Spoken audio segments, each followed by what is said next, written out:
So something that's bothered me for a while, even though I'm not really involved with 4PP anymore, is that sometimes I'll see comments on their YouTube channel or in random forums where somebody will say, 4PP is such a failure, or was a failure. And I'll completely disagree. But before I explain why, I also want to point out that a lot of times these conversations devolved into, oh, well, David was an asshole, or so-and-so was an asshole, so they deserved it. So that's a topic we can discuss completely on its own. Why it is we didn't quote-unquote make it in the industry. There's a lot of things I could confess or admit to, and maybe even apologize about. But to say that 4PP was a failure, it really depends on what you define as success. So if you think that being a success means that you become one of the biggest video game personalities of all time, or you quit your day job to become a streamer full time, then absolutely, by those standards, we are an abysmal failure.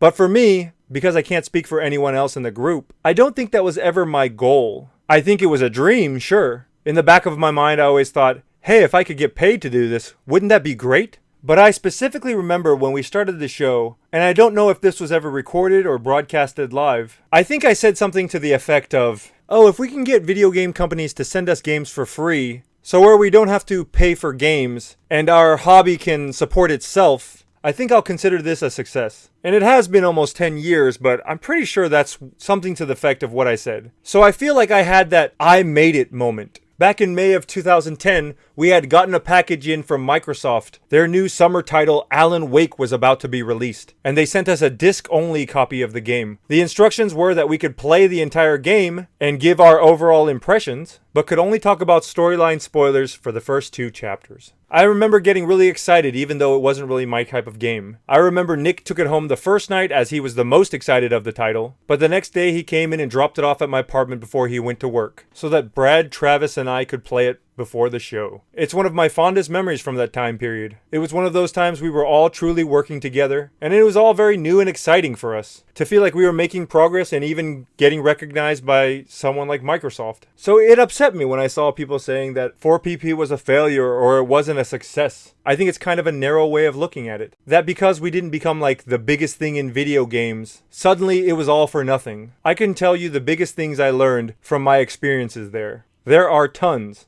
But for the sake of this video, I'll leave you with just one. When I started the show with those guys, I was a hardcore Nintendo nerd. And I still am one today, proudly so. But when you work with other people who aren't like you can either dismiss their opinions, or you can try to understand why they think the way they do. And because of that, I played so many games that I never would have ever thought of playing. Just off the top of my head, I never would have played Mass Effect, or Dragon Age, or Deus Ex Human Revolution, or Driver, or Saints Row, or Need for Speed The Run. I probably would have never played Valkyria Chronicles, or Enslaved, or Devil May Cry, the Ninja Theory one. And of course, I never would have played Alan Wake, because simply those just weren't my type of games back then. And even since leaving the show, I've kept up with being interested in all this variety. And I owe it all to my time at 4PP. Oh, and Heavy Rain too. I never would have played that game. I remember watching Travis play that and it looked like the dumbest shit. There's a clip of him on YouTube slowly drinking the orange juice. It's called Pulp Sucks. It was hilarious, and it's because I was playing games with friends that my video game life was really enriched. And again, I owe that all to 4PP, and also to the community that supported us at the time. Because I remember a lot of times when I was frustrated with a game and wanted to give up, but they would stay up with me all night, and somehow all of a sudden we would finish it. So thank you to you guys also, because that was part of the experience, and I'll never forget it, and I wouldn't change any of it. So thanks for listening, and we'll see you next time.